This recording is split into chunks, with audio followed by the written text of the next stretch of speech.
I have never understood my countrywomen's fascination with unrequited love. Where is the appeal?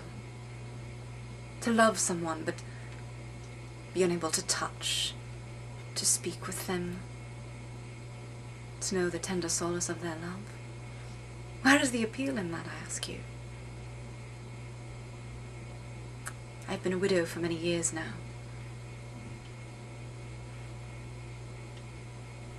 And recently a certain baron has caught my eye. His rank is lower than that of my first husband, and I know that the king would not approve. Which leaves me with little hope that my interest will ever be anything other than unrequited, I'm afraid. And I do not understand how they wax poetic about such things. I find it torture. To see him across a crowded room, to know that he finds me appealing. He has been so daring as to write a sonnet or two in tribute to my beauty and my grace. And I find that I am fascinated with him in a way that I never felt for my first husband. Though he was an earl, a good man in his own right.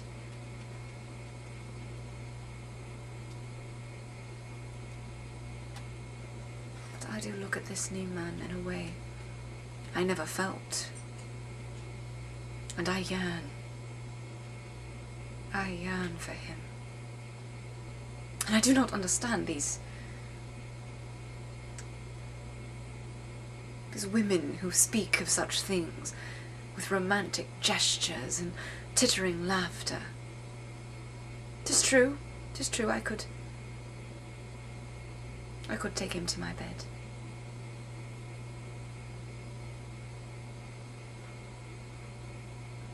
But I live at court, and while the intrigues are many,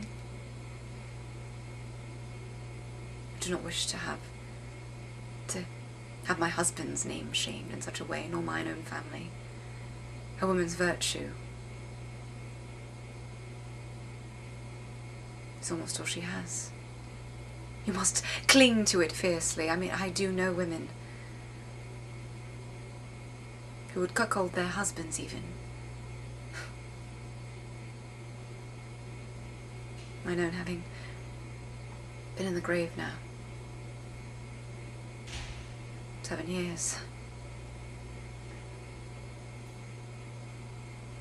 I do know of no woman who would not understand, who would look ill upon me for indulging in the comforts of the flesh. But I do know that if I did so with this man, it would make it worse. To have known him, touched him, loved him, I could never let him go. I could not. I cannot even think of it. As it is, our hands have grazed one another, stolen small kisses of hand. And I know if I felt anything more, I would not be able to stay true to my king and to abide by his wishes. And I know he has set his sights on another duke for me. On a duke for me. An old man. Much older than I. I care not to think of his flesh pressed against mine. his bony hand reaching out. My lily skin, I cannot think about such things, but to defy my king. And I do know those who would tell me to enjoy the fruits of my love affair illicitly and go along with what the king wishes. But I do not understand it. How am I to gaze upon the withered, decaying flesh of my new husband, should he ever become that, and seem at all pleased and content, when all the while I am dreaming and longing for my young Baron, who looks upon me so sweetly.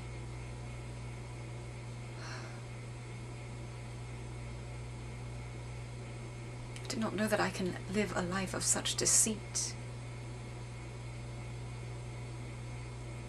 I was not born to the court, you see. All the intrigues and the betrayals and the cuckolding are as foreign to me as the shores of Italy or France.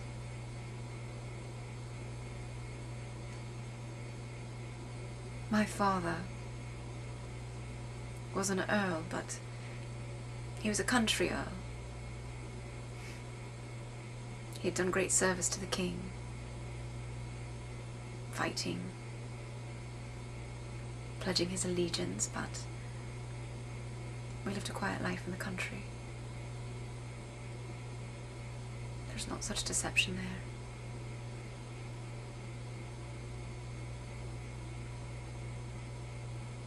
I find myself at a loss. How am I to reconcile my loyalty to my monarch with the love of my heart, the yearning of my soul?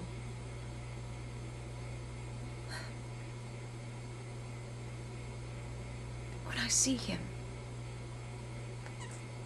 it is as though the angels sing. I feel in myself such a swelling of emotion, of love. I do not understand how I am expected to pretend that that is not the way of it. That I am to demurely smile upon him and pretend that I do not spend every waking moment thinking about him, and that every dream has a hint of his smile, his eyes, his spirit in it. Oh, to be a woman.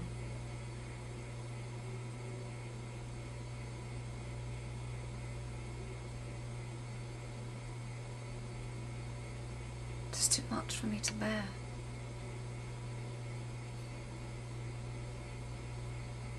Love or loyalty.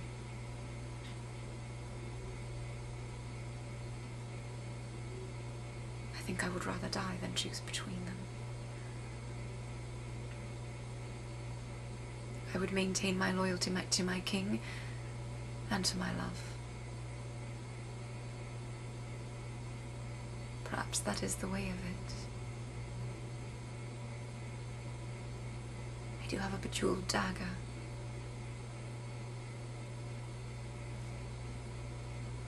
That my Theodore gave me.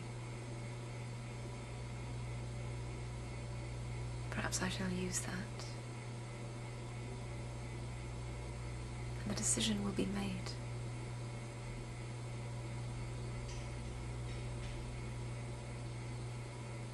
And all my responsibilities and desires honoured.